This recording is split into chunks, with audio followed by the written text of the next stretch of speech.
Appointment পাওয়ার পর যদি কোনো কাগজ রিজেক্ট খায় তাইলে হোতাইল বিএসএফ রে।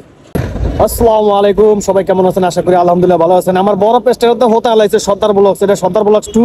আজকে গুরুত্বপূর্ণ কিছু কথা বলবো ভাই ব্রাদারের উদ্দেশ্যে, ঠিক আছে? ইটালির ব্যাপারে, আপনার নুলস্তার ব্যাপারে, যারা জমা দিয়েছেন কাগজপত্র, যে অনেকে ফোন দিতেছেন যে ভাই আমার কাগজপত্র এত মিনিটে জমা হয়েছে, আমাদের নুলস্তাটা কি উঠবে কি উঠবে না, এইসব বিষয়ে বিভিন্ন কথাবার্তা বলবো।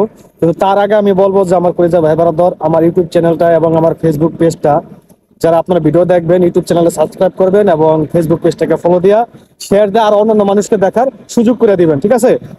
নিয়মিত আপডেট পাইতে হলে আপনার আমার ভিডিওগুলো একটু শেয়ার করে দিবেন। আচ্ছা, মেন প্রসঙ্গে চলে যেতেছি। এবার অনেকের নুলস্তা, অনেক প্রসঙ্গে আয়া পড়ছে যে ভাই অনেকের তো নুলস্তা আছে। আমার কাছে এমনও বয়ে যাইছে যে ভাই হাজার হাজার নুলস্তা উঠে যেতেছে, আমাদের খবর কি? ঠিক আছে, যাই হোক, আমাদেরটা কি উঠবে কি উঠবে না। এখন ভাই ইটালির যে অবস্থা, ইটালিতে ব্লগারের সংখ্যা পরিমাণে অনেক বেশি, ইউটিউবের সংখ্যা পরিমাণে অনেক বেশি, ইউটিউবার আর ব্লগারে ভরিয়া গেছে গা। নুলস্তা উঠতেছে, এটা বাস্তব কথা। মনে করেন যে 5টা নুলস্তা উঠলে আমার মনে হয় 500 নুলস্তার খবর ছড়ায় জায়গা, ঠিক আছে? এগুলাও মানুষের এক ধরনের আমি মনে করি বিভ্রান্ত করা হইতেছে। যেই পরিমাণে আপনারা শুনতেছেন এত পরিমাণে নুলস্তা উঠতেছে না।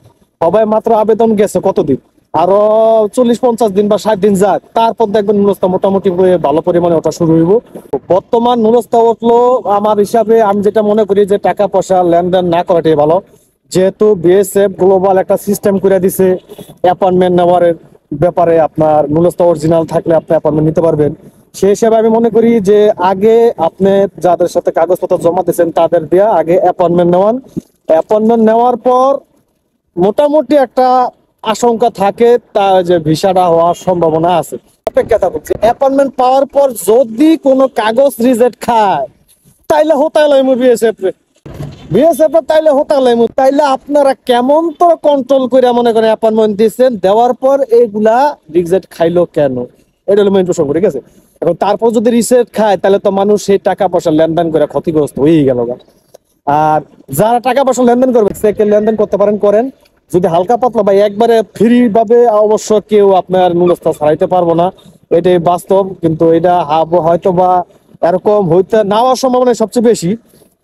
চেক দেন আর হালকা পরিমাণে কিছু টাকা পয়সা দিল, তাও কি আগে অ্যাপয়েন্টমেন্ট নেওয়ার পরে, আর টাকার ওরকম সিকিউরিটি থাকলে তারপর, ঠিক আছে? এর আগে কেউ টাকা পয়সা লেনদেন করেন না।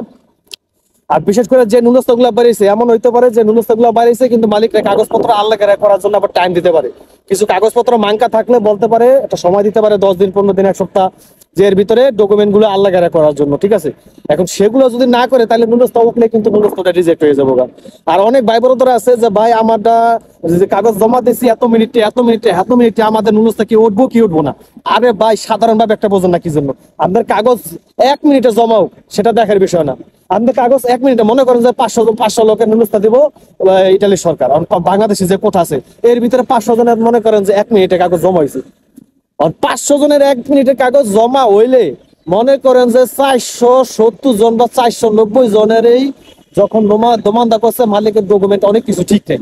তো 500 লোকের যদি নিয়ে থাকে তাহলে তো লোক টিকবো খালি 5 জন, তাহলে কি 1 মিনিটের গুলা কি কোনো কাজে আছে?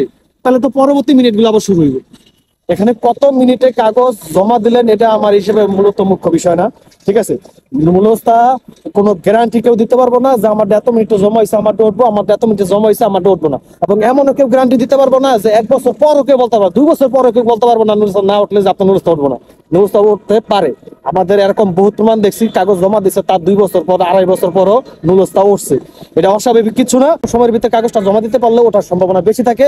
এর মানে বাকি যারা জমা দিচ্ছে 10, 15, 20 এটা নুলস্তা উঠবো না, এগুলো মিথ্যা কথা, ঠিক আছে? এগুলো মিথ্যা কথা। মিনিট কোনো মুখ্য বিষয় না। মুখ্য বিষয় হচ্ছে মালিকের ডকুমেন্ট গুলো সব ওকে আছে কিনা, সব ডকুমেন্ট ঠিক আছে কিনা, কাগজপত্র সব ঠিক মতো দিয়া মান্দারা করছে কিনা, এটা হলো মূল মুখ্য বিষয়। অল্প মিনিটে জমা করছে এটা এটা মূল বিষয় না, ঠিক আছে? ভিডিওগুলো ভালো লাগলে অবশ্যই সবাই লাইক, কমেন্ট, শেয়ার করে দেবেন এখন থেকে নিয়মিত ভিডিও পাইতে। আর সামনে অনেক কড়া গরম গরম মনে করেন নিউজ আসতেছে, খালি আমার একটু সময়টা দেন। ইনশাল্লাহ বললাম, ঠিক আছে?